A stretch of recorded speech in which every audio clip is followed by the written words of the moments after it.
But why is it? So from why, the Brian, American Rescue Brian, Plan, Brian, the Inflation Reduction Brian, why Act, is the it gun then? safety law, the Why is it, infrastructure Brian? law? Why is it when she was asked at the debate, question one, are the American people better off after your term in office with Joe Biden? She didn't answer the question. And the reason for that is that the majority of Americans in all the polling do not feel better off because the raging inflation throughout the administration, their 4 years in office, the raging administration, I don't blame them for all of it, of course, but the raging inflation has made the cost of living for millions, tens of millions, hundreds of millions of Americans extremely difficult. So when they keep hearing the boasts about jobs and the economy and best in the world and blah, blah, blah, actually what they think is, I can't afford to feed my kids. That you still think that President Trump has the incumbent advantage over Kamala Harris, which I think is a tacit, if not outright admission, that the 4-year track record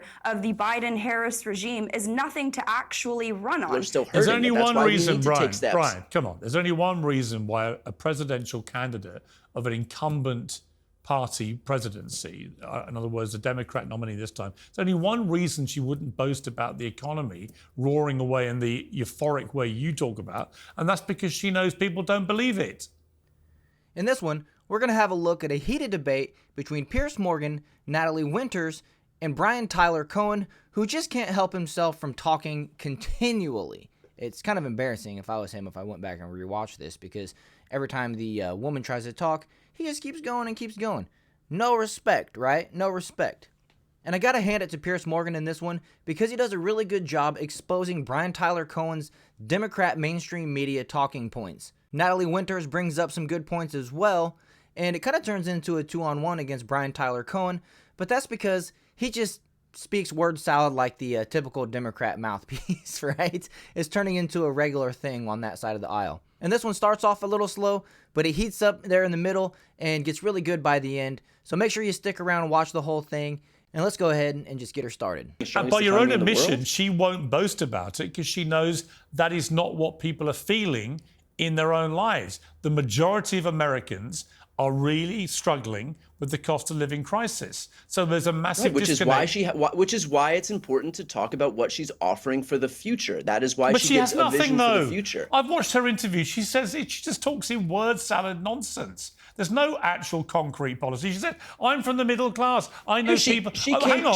Forward. She said, I know people who like their front lawn. Well, we all know people who like their front lawn, are proud of their lawn. But all she says is, I'm proud of being middle class. I'm going to make all your lives better. And by the way, it's going to be joyful. Well, I'm sorry, but if I'm struggling to feed my kids, right, I don't want to hear this word salad stuff. I want to hear concrete policy. And whatever you think of Trump, there is a belief amongst his supporters that their lives got better economically, notwithstanding the pandemic, which ravaged the end of it. But certainly before the pandemic hit, Trump's economic policies had a material effect on many Americans where they felt they were better off. And that's the difference. The co-host of Steve Bannon's War Room, Natalie Winters, and the host of No Lie with Brian Tyler-Cohen, which is, of course, Brian Tyler-Cohen. Well, welcome to both of you. Brian,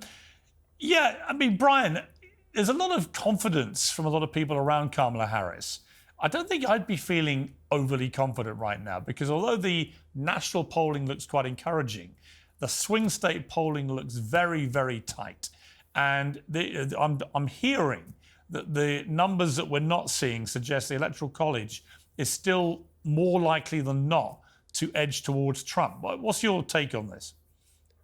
Well, I think that Kamala Harris herself says that she's the underdog in this race. I think the mentality from day one has been that she's not entitled to anything. You'll remember, I can't remember exactly where this happened, but she was asked about her support with Black Americans, and she said, just because these people are Black doesn't mean I'm entitled to them, which of course stands in stark contrast to what Donald Trump thinks, which is that he's entitled to everybody's vote just by virtue of him deigning to be in that race.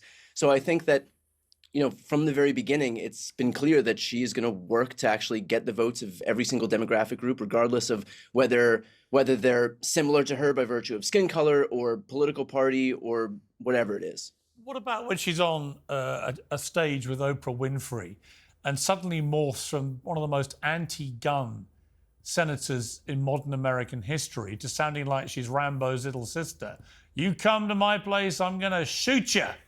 Are we supposed to buy into this incredible, transformation from the woman who wants to get rid of guns to the woman who packs one and wants to shoot people that break in? Well, hold on. There's a big difference between having a gun in your house for self-defense or thinking like a handgun in your house for self-defense, and then thinking that we should just have a proliferation of AR-15s that are readily accessible and available to anybody over the age of 18 in this country when they're the weapons that are used in mass shootings day in and day out. And conflating the two is doing a massive disservice to the efforts of people who are actually working to make kids safer in this country. Well, I don't disagree with you, but I was very surprised about what she said. I mean, Natalie, were you convinced that suddenly this candidate that you assumed was the big gun grabber in the Senate now wants to proudly talk about her ownership of guns and her willingness to use them? I think it would be fair for Piers Morgan to include in this question, does anybody actually believe what Kamala Harris is saying? Because to me, I think it's pretty obvious that she's not going to be her own home defense. She's going to have Secret Service basically guarding her, right? She's the vice president. But secondly, I think that Kamala Harris is just doing what Democrats always do, and that they're saying and doing whatever they have to say and do in order to win an election, regardless of if it's a lie or if it's true, which I believe that Kamala Harris is lying in this instance, okay? Look, I'm trying to say her name properly. Kamala. Maybe it's, I don't know. I've heard Kamala forever, but now they're saying it's Kamala. So I'm doing my best, but I really don't care. Absolutely not. This is just a continuation of the performative activism that we saw, I think, unfold most poignantly at the DNC, where you suddenly had the Democrats embracing patriotism, the American flag, something that they haven't done for a while. And frankly, the issue is, and it's why Kamala Harris hides on the campaign trail, is the fact that the same protesters, whether they're outside the DNC, whether they're on college campuses, it's the same donors, it's the same supporters, it's the same dark money network groups that are funding both sides of the Democratic Party. So Kamala Harris can try to appeal to Republicans, whether it's the White Dudes for Harris videos or try to talk soft when it comes to gun issues or put out things like camo hats, but that doesn't reverse her long track record of not just having policies that don't square with swing state voters, but truly being a radical. And don't take my word for it, take Bernie Sanders' word for it. Just last week, appearing on the Sunday shows, saying that she's only moderating her position on a myriad of issues just to win the election. Yeah, Brian, that is surely indisputable. If you look at her positions in 2019, when she first ran for president, and compare them now, the number of not just flip-flops, just open, blatant U-turns is extraordinary. And one of the reasons she's not doing big interviews, if she can possibly avoid it, is she doesn't want people reminding her of this remarkable journey she's gone on from left-wing progressive to centrist. Piers, what she said when she was running a primary campaign in the previous election is not how she would govern now when she's had the experience of 4 years being we shouldn't have believed the vice her. president. We shouldn't have believed her. It's that people have their positions when they're running primary campaigns in previous election cycles. When was she lying to us, Brian, is my point. Should we have believed her in 2019? We're not talking about someone in their 20s. We're talking about somebody who's 60. So she was in her mid-50s and an American senator when she put these positions forward in 2019. Are we supposed to now accept that she was lying then, and that wasn't what she really means or believes? And then that comes to the issue of credibility. Or do we accept that now she doesn't mean what she's saying now? She just wants, as Natalie said via Bernie Sanders' interview, she just will do whatever it takes to win. So here comes a bunch of cope from Brian Tyler-Cohen. I'm glad Piers Morgan and Natalie Winters asked that question and brought it up because, it kind of puts Brian Tyler-Cohen in a corner where he has to defend himself, which his go-to is going to be to blame Donald Trump. And that's because Brian Tyler-Cohen always reverts back to mainstream media Democrat talking points. Piers, people run primary campaigns and try to figure out their lane in the Democratic Party, and their positions evolve over time when things change in this country. Right now, she's had the experience of 4 years as vice president, recognizing how to properly run an economy, how to properly protect healthcare and expand its access among Americans, how to properly make sure that we have common sense gun safety restrictions, how to properly actually pass legislation that Donald Trump pretended he would pass. You want to talk about evolving positions? Trump predicated his entire 2015 campaign when he was running as a fake populist on a jobs boom, on passing an infrastructure law, on having a healthcare reform bill that would make healthcare but here's the problem. less expensive and less expensive, Piers. Hold on, less expensive, Piers, and more comprehensive. He didn't pass any of that. Not only did he not pass it, he didn't try. He used all of his political capital in office not to do any of those populist things that he promised when he was running for office, but rather to just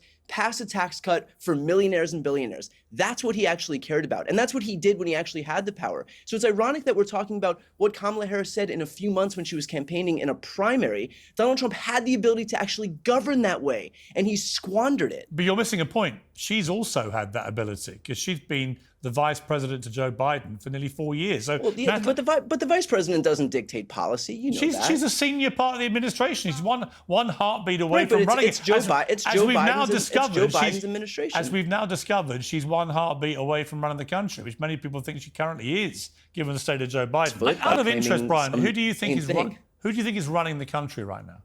Is it Joe Biden or is it Kamala Harris or is it Jill Biden? It's Joe Biden. It's Joe Biden. Well, I'm going to play two clips and ask you that question again. The first one is where President Biden forgets the name of the Indian Prime Minister, Narendra Modi, at a press conference at the Quad Summit on Saturday. He forgets he has to introduce him. Take a look. So I want to thank you all for being here. And now, who am I introducing next? Who's next?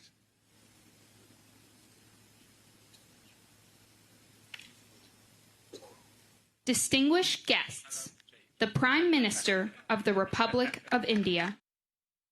I mean, completely excruciating, especially given that Modi was standing next to him and is one of the most famous and important and powerful world leaders imaginable. But the second clip is even more bizarre. It's Jill Biden apparently taking control of cabinet. Let's take a look.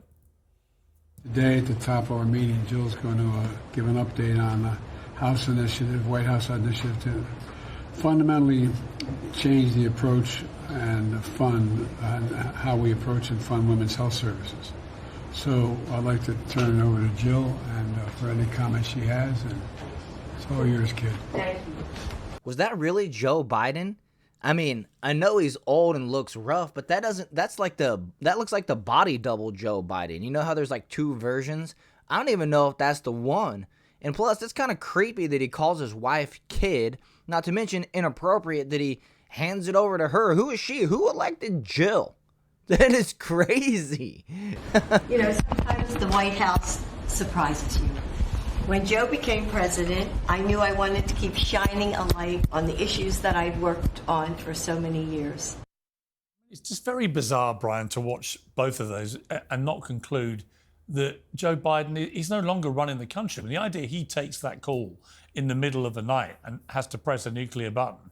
I'm sorry. If I was an American, I'd feel extremely concerned. His wife seems to be running cabinet, and he doesn't seem to know what day it is. Piers, I think that this is maybe the most disingenuous framing that I've heard from you. Having Jill talk about an initiative that she worked on, or having Joe not know the exact run of show, doesn't mean that he forgot Modi's name, and it doesn't mean that Jill is taking over cabinet meetings. And you know that. Again, this is really bad faith framing. With that said, well, that's what you. Hang on, Brian. That's what you. Hold on. You guys said for 2 years. Hang on. You guys. Let me just respond to that. You guys said for 2 years that Joe Biden was absolutely bang on, whip smart, leading the country, nothing to worry about. As people like me were writing endless columns and saying stuff on air that he clearly was not up to running the country. And eventually the Democrats admitted, actually, you know what? We can't defend it anymore. The debate was a debacle. He's out. They stabbed him in the back. And now it looks to me like America's rudderless. But don't tell me that I can't cast aspersions over these clips, given the nonsense that went on for 2 years. Given the fact that Jill is talking about an initiative at a cabinet meeting and talking about the fact that Joe Biden didn't know run of show at one of the thousands Why would of he articulate that so loudly, so embarrassingly?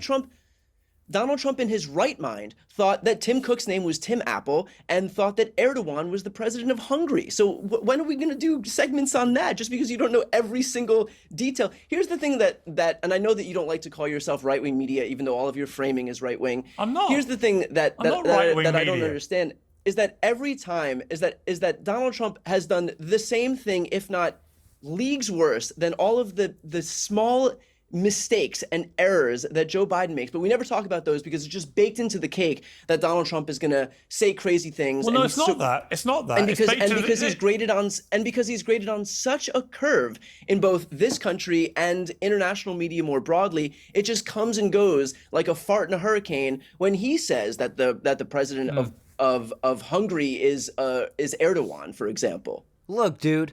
You use the same example twice because you don't have a bunch of examples of Trump misspeaking. But let me tell you something.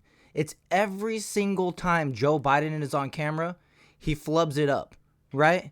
But Donald Trump, who speaks in a microphone 2 to 3 hours a day, sometimes is going to misspeak. And every time he does, you and the left-wing mainstream media love to go to the mountaintops and shout Donald Trump has dementia. He's no better than Joe Biden. And it's ridiculous and it's obvious that you guys have no discernment. You just want to try to make Donald Trump look like he's a bad guy, which is funny because, again, Pierce asked you a question about Joe Biden and who's running the country, and you revert back to Donald Trump, right? It's always orange man bad and never my guy is good. My guy or my gal, when it comes to Kamala Harris, is better because she has good policies. She has principles. She's going to do things that the American people need. You know, you love to just revert back to Donald Trump is worse, and at the same time, you're using examples that are nonsense. Somebody misspeaking is not the same as somebody being completely clueless and brain dead like Joe Biden is.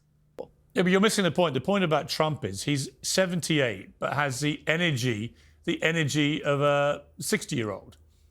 The energy, this guy is so brain-addled. He thinks that Nancy Pelosi was in charge of the Capitol on January 6th. He thinks that Jeb Bush got us involved in the war in the Middle East. He thinks that, he spends most of his rallies talking about what you just said. Hannibal Lecter. He spends most of his rallies talking about Hannibal Lecter, about magnets, about sharks. I mean, the notion that this guy is in his right mind is laughable. And yet 80 million people nearly voted for him in the last election, 10 million more than the first time round.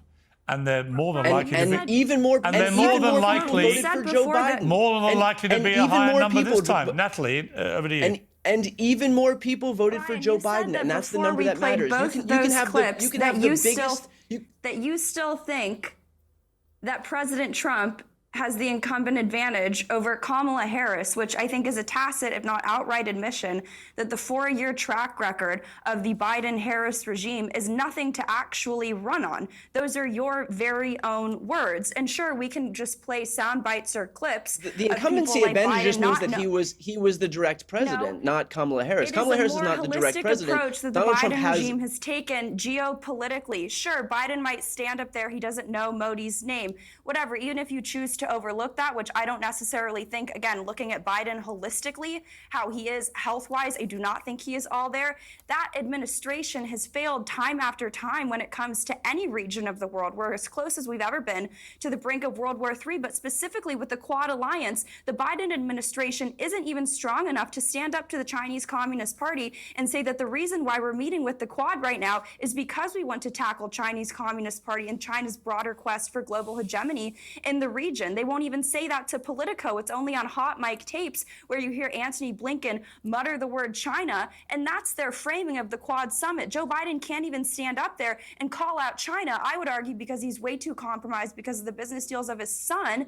But even if you put that aside, this administration has always taken a horrific America Last approach to affairs on the world stage. You can sit there and laugh, but we're as close as we've ever been to World War III. And meanwhile, quite literally yesterday, You have Zelensky touring ammunition factories in Pennsylvania, which is just a continuation of the Biden-Harris strategy that they secretly announced last year, saying that the way we're going to sell Americans on supporting the Ukraine war is by saying that more aid packages to Ukraine actually boosts the manufacturing base here in the United States, and it's good for American jobs. So nice to know that Zelensky is now a de facto surrogate for the Harris campaign, but their foreign policy approach has never been about American people. That's why it's so woefully unpopular. So when Joe Biden stands up there and forgets the Prime Minister of Modi's name, the reason why it resonates so soundly with American people is because we're tired of being lectured by the so-called elites and experts in the room, all those very same people who told us that if President Trump became president, the world, the world order, the kind of neo-globalist world order would just automatically collapse. It didn't. That's what happened. It was all projection. That's what's happened under Joe Biden. Brian. I think it's rich. First of all, for somebody aligned with Donald Trump, who has been kowtowing to the world's autocrats and dictators, to lecture anybody on the left about the world order. If Donald Trump gets in power, the first thing he's going to do is cower in the way that he did in his first term to Vladimir Putin, Xi, Erdogan, and any of the other autocrats who he can have pet him, because that's what he likes to do. Second of all, I think it's also ironic that there's this claim that, for example, the Biden-Harris administration hasn't governed effectively in this country. We have 16 million jobs added. We have the strongest economy in the entire world. We have the lowest unemployment rate in half a century. We have a record high stock market right now. And all of the legislation that the Biden-Harris administration was able to pass stands in stark contrast to what Trump was able to pass. But why is it? So why, the Brian? American Rescue Plan, Brian, the Inflation Reduction Act, the gun safety law, the infrastructure law. Why is it when she was asked at the debate, question one, are the American people better off after your term in office with Joe Biden? She didn't answer the question. And the reason for that is that the majority of Americans in all the polling do not feel better off, because the raging inflation throughout the administration, their 4 years in office, the raging administration, I don't blame them for all of it, of course, but the raging inflation has made the cost of living for millions, tens of millions, hundreds of millions of Americans extremely difficult. So when they keep hearing the boasts about jobs and the economy and best in the world and blah, blah, blah, actually what they think is, I can't afford to feed my kids. And that's why there's a disconnect between what the rhetoric coming out about we're so great for your economy when they're not feeling it. And that could be what in the end swings it to Trump. Which is, I mean, you just answered your own question. The reason that she's not bragging about the economy, even though I'm content to, because I think it's important that Democrats do that, because while Donald Trump was bragging about losing 3 million jobs and a 6.3% unemployment rate and a 3.4% economic contraction, I think we do need people out here acknowledging reality, and that is that we have a stronger economy, leagues stronger than when Donald Trump was in office. She was very right to go out there and say, and not beat her chest over what the Biden administration has done, the Biden-Harris administration have done economically, but instead say that there's so much more work to do, that people are still hurting. There's only one reason, Brian, come on. There's only one reason why a presidential candidate of an incumbent party presidency, in other words, a Democrat nominee this time, there's only one reason she wouldn't boast about the economy roaring away in the euphoric way you talk about, and that's because she knows people don't believe it.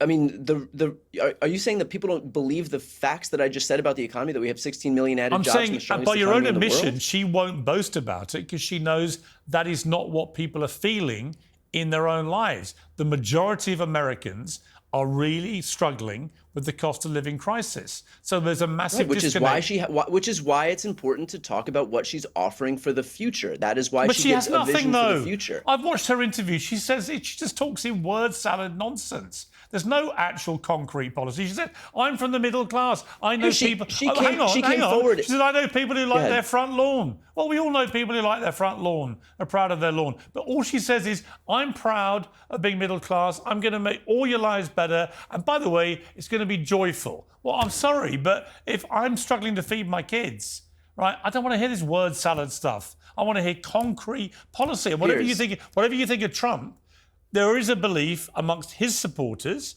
that their lives got better economically notwithstanding the pandemic, which ravaged the end of it, but certainly before the pandemic hit, Trump's economic policies had a material effect on many Americans where they felt they were better off. And that's the difference. And Natalie, I mean, it's interesting to me because on the one hand, you've got a candidate who's been in office with the president for 4 years now, but doesn't want to boast about the economy's performance.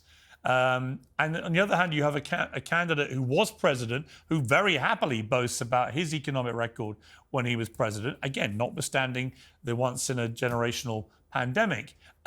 Could that in the end swing it Trump's way? I've got a feeling it might, especially in Wisconsin, Pennsylvania, Michigan, these kind of places, where a lot of working-class people and middle-class people are really feeling the economic pinch. They don't think the economy is roaring, but they believe Trump might get it going again.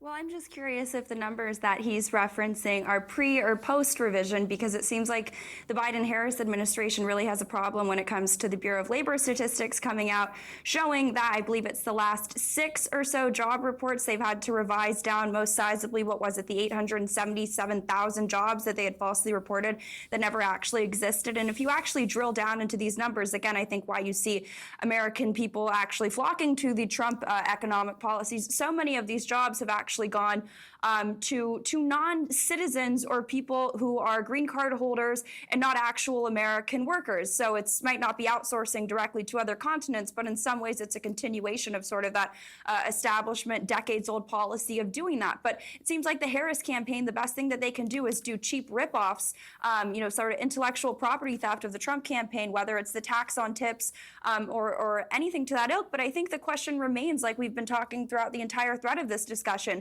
if all of these ideas were so great and they wanted to implement them right now, why hasn't Harris done anything? Why didn't Biden ever task Harris with doing anything on the economy? The only areas she's ever allegedly been deputized to enforce have been the border, which she failed abysmally on, rolling out internet programs and broadband. There's absolutely nothing to show for that. The only track record she has a solid, I think, performance on is wasting taxpayer dollars. So I don't trust her to be advocating or negotiating on behalf of American families when she can't even secure the southern border. Okay, well, we're going to find out. Well, that was really good. And to Natalie Winters' last point there about jobs being filled by illegal immigrants or, just people that have come to our country recently, what the Kamala Harris campaign, what the Joe Biden regime has been doing is putting these people on asylum. And that allows them to get work visas. And then these people go and they take and accept jobs for a lower wage. And what that does is that undercuts the American citizens who are holding out for these jobs to start providing a better living wage. And it's ironic to me because it's the Democrats who always want to raise unemployment, but yet they're out here siding with people that are not Americans taking American jobs. And they say, oh, well, people don't want to fill the jobs. We need workers. Well, the reason why people don't want to take the jobs is because it's not providing what the people need.